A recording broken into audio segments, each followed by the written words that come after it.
The sound hit like a thunderclap, 97 Harley engines roaring in perfect synchronization, their chrome flashing under the California sun as they rolled onto the pier in military formation. Heads turned, conversations stopped. The wooden planks vibrated beneath feet as the wall of leather and steel advanced with deliberate precision toward three young men who had just made the worst mistake of their lives. Patricia Rodriguez checked her phone for the third time in an hour. Her daughter Sophia hadn't answered the last two texts, which meant either the 19-year-old was having a wonderful birthday at the pier or something was wrong. Patricia chose to believe the former, though maternal instinct whispered otherwise. 700 miles away, at Ocean View Pier, Sophia sat alone near the vintage carousel, watching families pass with cotton candy and laughter. The titanium wheelchair she'd mastered over 8 brutal months gleamed in the afternoon light. Her honey-blonde hair caught the breeze, green eyes tracking the horizon where water met sky. Before the accident, Sophia had been California's rising swimming star. 5 state championships, Olympic development program, full scholarship to UCLA. Scouts had called her the next great American swimmer. Then came the school bus, the drunk driver who happened to be related to a city councilman, and the spinal cord injury that severed her dreams along with her ability to walk. The driver got 6 months suspended sentence. Sophia got a lifetime in wheels.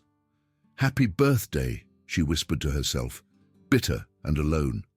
She'd told her mother that friends were meeting her here, a lie born of desperate independence. Lucas, her 15-year-old brother, had followed anyway, keeping careful distance because he understood his sister's need to prove herself while fearing for her safety. Sophia navigated toward the pier's end, where fishermen cast lines and seagulls circled. She'd come here every birthday since childhood with her late father. The tradition had survived his death from cancer and would survive this too. She was determined. Then she heard them, 3 male voices, loud and slurring despite the early hour. Brandon Hayes led his friends Kevin and Rico onto the pier like he owned it, which in his mind he did. His father's name opened doors, his family's money bought forgiveness, and his own cruelty had never faced real consequences. The tribal tattoos on his exposed chest marked him as someone trying desperately to be seen as dangerous. Behind him, Kevin filmed everything on his phone. Content for their followers, proof of their dominance, evidence they'd later regret. They spotted Sophia immediately. "Perfect for the video," Brandon announced. "Hey, you're blocking our shot." Sophia turned her chair partially, keeping her voice level. "There's room to go around." Brandon's eyes narrowed. Nobody denied him anything. "Actually, there isn't. Move." Several tourists nearby glanced over, then away. Nobody wanted involvement. Phones came out to record, but not to help. "I've been here for a while," Sophia said, struggling to stay calm. "There are identical views everywhere along this pier." Brandon leaned down, alcohol-heavy breath washing over her. "Move, cripple." The word hit like a physical blow. Sophia had faced stares, awkward questions, pitying looks, but this naked hostility was new territory. "I have every right to be here," she managed. Brandon's foot shot out, connecting with her wheelchair. The impact jolted her backward toward a gap in the railing. Sophia grabbed her wheels with upper body strength built through months of physical therapy, stabilizing herself inches from a dangerous fall. "Oops," Brandon smirked. "Faulty brakes." Kevin laughed, still recording. "This is gold, man." Lucas, watching from 30 yards away, frantically scrolled through his phone contacts. Days earlier, a veteran motorcycle group had visited his school talking about their anti-bullying campaign. Their leader, a silver-bearded man with military bearing, had handed out cards with contact information. "If you ever need help, and there's nowhere else to turn," the man had said. Lucas found the number and sent a desperate text. "Please help. Disabled girl being bullied at Ocean View Pier near Carousel. They're hurting her. Nobody's stopping them." The response came within seconds. On our way. 10 minutes. Who should we look for? My sister Sophia. Blonde, blue wheelchair. Thank you. At the pier, Brandon kicked Sophia's wheelchair again, harder this time. She cried out as the chair spun sideways, one wheel lifting momentarily off the ground. What are you going to do about it? Brandon taunted. Call the cops? We'll be gone before they arrive. Then the pier began to vibrate. Conversations halted. Heads turned toward Ocean Avenue. The rumble grew from distant thunder to unmistakable recognition. Dozens of motorcycle engines approaching in formation. 97 bikes rolled onto the pier in perfect synchronization. Road kings, Softails, and touring models moved with military precision, riders stone-faced behind dark sunglasses. At their head rode Daniel Rivers, silver beard catching sunlight. The leather vest bearing the Iron Brotherhood insignia stretched across broad shoulders that had carried burdens for 58 years. He raised a gloved hand. The formation halted. Engines cut simultaneously. The sudden silence was deafening. Daniel dismounted first, removing his helmet with practiced efficiency. He unzipped his jacket partway, revealing an Army Ranger tattoo, not by accident. His steel-gray eyes swept the scene, cataloging everything in seconds. Young woman in wheelchair, 3 males looming over her, crowd of onlookers recording but not intervening, and the telltale posture of predators caught mid-hunt. He approached with deliberate calm, every step measured. Behind him, 96 riders dismounted in sequence, forming a semicircle that contained the situation without escalating it.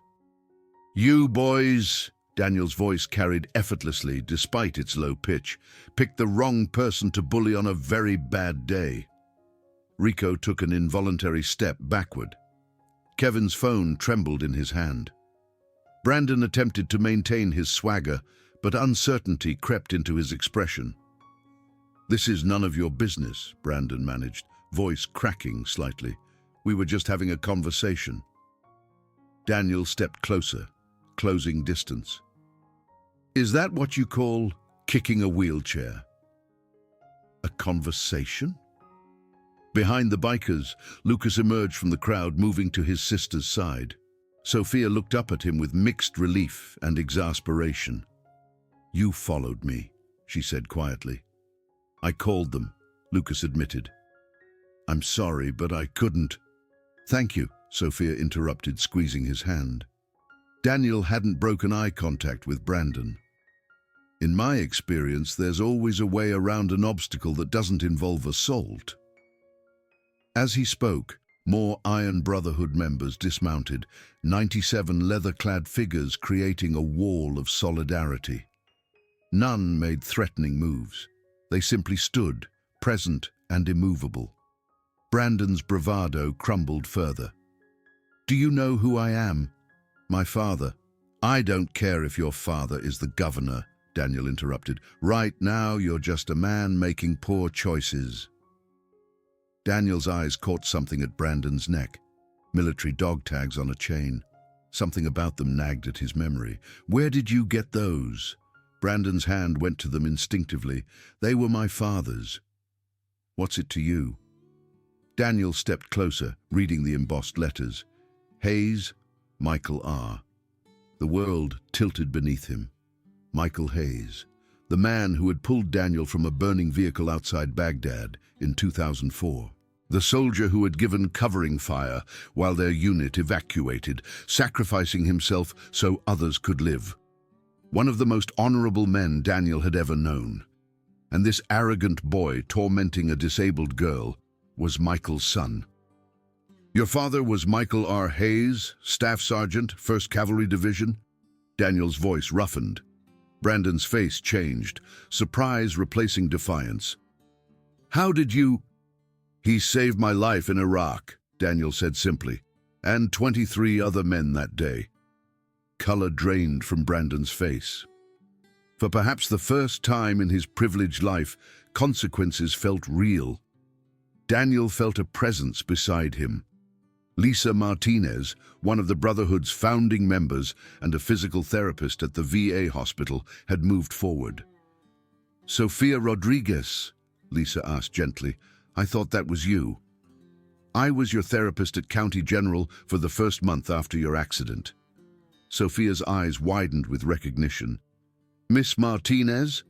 You're with these—" She gestured at the assembled bikers. Lisa nodded. "The Iron Brotherhood. We support veterans, fight bullying, and apparently show up exactly when needed." Daniel turned back to Brandon, speaking quietly enough that only the young man could hear. "Your father died making sure others could live with dignity. He didn't sacrifice himself so his son could terrorize the vulnerable." Brandon's eyes glistened unexpectedly. "You don't understand. You don't know what it's like growing up with just stories and pictures. A hero everyone admires but you never got to meet." For the first time, Daniel saw past the arrogance to the wounded boy beneath, the son of a fallen hero, trying desperately to forge identity in the shadow of sacrifice. "You're right," Daniel acknowledged. "I don't know what that's like. But I know your father would be heartbroken to see you now." The words struck deeper than any physical blow. Brandon's shoulders slumped, the last of his swagger evaporating. He looked at Sofia, truly seeing her for the first time. "I'm sorry," he said, words awkward and unpracticed. I don't know why." Sofia's expression remained guarded, but she nodded once. Kevin and Rico had begun edging away. Daniel turned to address them. "Actions have consequences. The Brotherhood will be escorting Miss Rodriguez for the remainder of her visit. I suggest you leave and delete that video unless you want it as evidence." Kevin nodded frantically, already pulling out his phone to demonstrate compliance. Both young men hurried away, disappearing into the crowd. Brandon remained, caught between the desire to flee and a newfound inability to walk away. "What happens now?" he asked, looking lost. Before Daniel could answer, another Brotherhood member, Robert "Doc" Williams, former Army medic, stepped forward. "Now we talk about your father, about who he really was, about what it means to carry his name." Doc placed a hand on Brandon's shoulder. "I served with him too, patched him up more than once. He kept a picture of your mother in his helmet. Used to say his greatest regret was not being there to see his son grow up." Brandon's composure finally broke entirely, tears spilling down his cheeks. Years of resentment toward a ghost seemed to pour out all at once. The crowd began dispersing, sensing the confrontation had transformed into something private. The Brotherhood maintained their protective formation, shielding both Sofia and, surprisingly, Brandon. Lisa knelt beside Sofia's wheelchair. "Are you okay? Did they hurt you?" Sofia shook her head. "Just scared me. Almost tipped my chair over the edge." "I should have done something sooner," Lucas said, guilt evident. "You did exactly right," Daniel assured him. "Called for backup instead of putting yourself at risk. Smart thinking." Sofia looked around at the assembled bikers, still disbelieving. "You all came because of a text from a teenager you don't know?" Daniel's weathered face softened slightly. "We came because someone needed help. Because nobody helped my daughter Amanda when she needed it." "Your daughter?" Sofia asked. "Amanda," Daniel said, the name still difficult after a decade. "She was bullied in high school. Nobody stood up for her. Nobody intervened. She took her own life at 16. Understanding dawned in Sofia's eyes. "That's why you formed the Iron Brotherhood." Daniel nodded. "To be the help that wasn't there for her. To make sure other parents don't have to bury their children because of cruelty that could have been stopped." The sun began setting over the Pacific, casting long shadows and painting the sky brilliant orange and pink. "It's beautiful," Sofia said, looking toward the horizon. "This is why I came today, to see this again." "Mind if we stay?" Lisa asked. "We've got a fundraiser to get to, but I think we can spare time for sunset." Sofia smiled genuinely for the first time that day. I'd like that. As the Brotherhood gathered around Sophia and Lucas, Daniel found himself standing next to Brandon. "Tell me about him," Brandon said quietly. "Not the hero from stories. The man." Daniel considered, sifting through memories.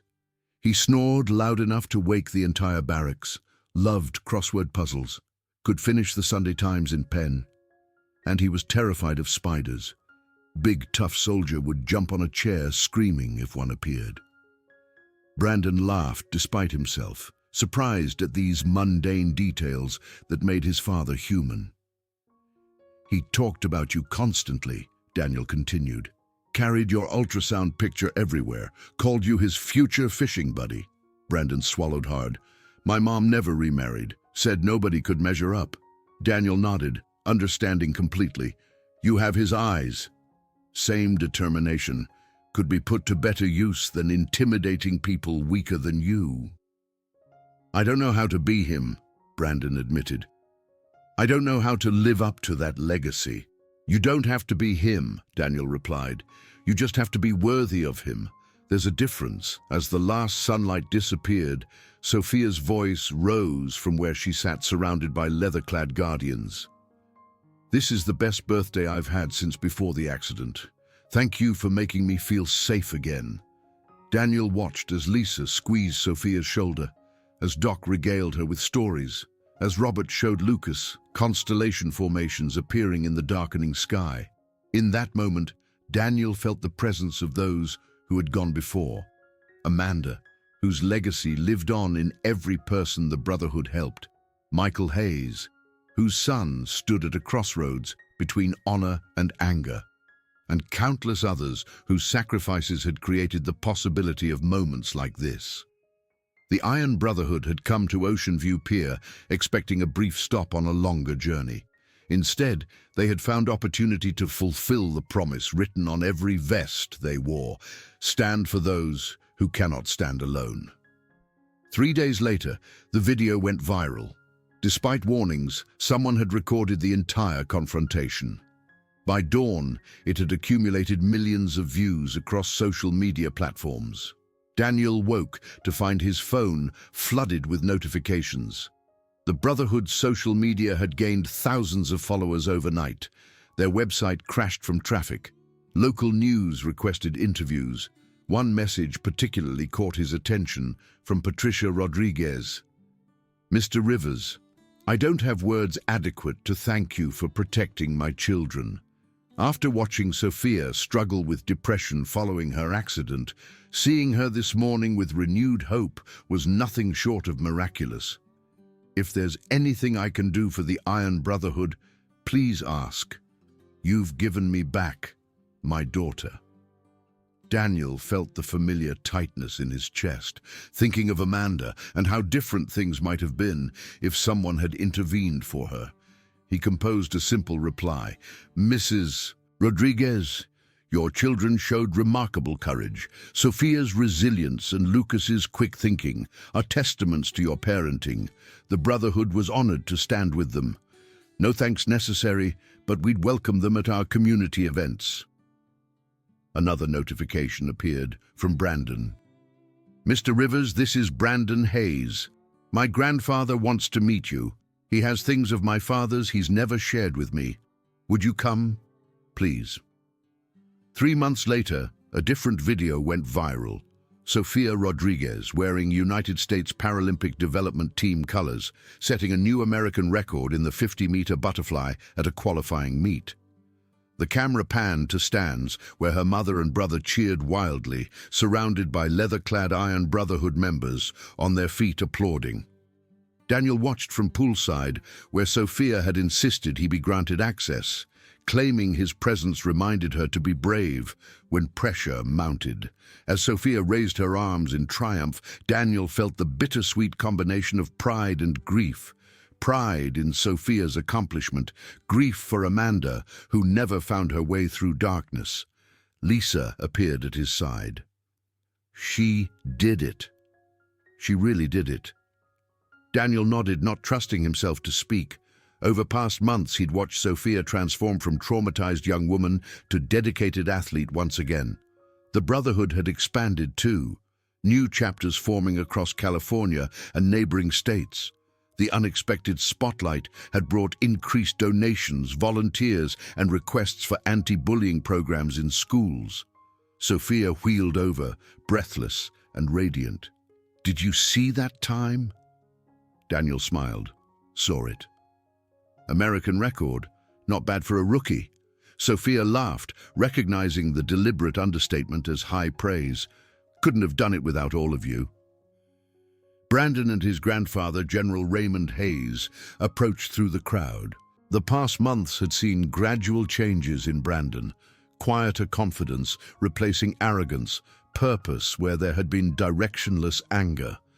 The general had changed too, becoming an unexpected Brotherhood ally, leveraging military connections to support veteran outreach programs. Robert approached Daniel. "Package came for you at headquarters. Special delivery." Daniel carefully unwrapped it to reveal a metal box containing military dog tags. Michael Hayes's identification, the second set that should have been buried with him. A note read, "Rivers, these belong with the Brotherhood. Michael would have been one of you if he'd made it home. In his memory and with gratitude for what you've done for his son. General Raymond Hayes." Daniel ran his thumb over the embossed letters, feeling the weight of trust the gift represented. Across the pool deck, Sophia spoke with a reporter about her journey. Surrounded by her mother, Lucas, Brandon, the general, Lisa, and other Brotherhood members, an unlikely family formed through crisis and sustained by mutual respect. This was how healing happened, Daniel reflected. Not in grand gestures, but in the quiet, persistent choice to show up day after day. 1 year later, a small ceremony took place at the exact spot where Sophia's wheelchair had been kicked. Peer management had agreed to install a bronze plaque commemorating the Guardian Initiative, a nationwide program combining adaptive sports, anti-bullying education, and veteran support. Sophia, now with 3 American records, sat beside Daniel. Around them gathered people whose lives had been transformed. Patricia and Lucas, Lisa and other Brotherhood members, Brandon and General Hayes, coaches, and dozens who had joined the cause. The plaque read simply, "On this spot, strangers became guardians. Courage creates possibility. Stand for those who cannot stand alone." As Daniel unveiled it, Sophia addressed the gathering. "I came to this pier wanting to watch a sunset on my birthday. I thought my life as I knew it was over after the accident. What I've learned is that life doesn't end when tragedy strikes. It changes course. And sometimes the new direction leads to places more meaningful than you could have imagined." She looked around at faces that had become family. The cruelty that happened here could have been just another sad story about human indifference. Instead, because of the Iron Brotherhood, it became a story about the power of standing up, showing up, and never giving up. Daniel stepped forward. "The Brotherhood exists because my daughter Amanda never had anyone stand up for her when she needed it most. What happened here wasn't about us being heroes. It was about all of us remembering our obligation to each other, to stand against cruelty, to protect the vulnerable, to create the world we want through our actions, not just words." He gestured to the plaque. "This isn't about commemorating a viral video. It's a reminder that ordinary people making the choice to stand up can change lives. It's an invitation to be guardians wherever you are, however you can."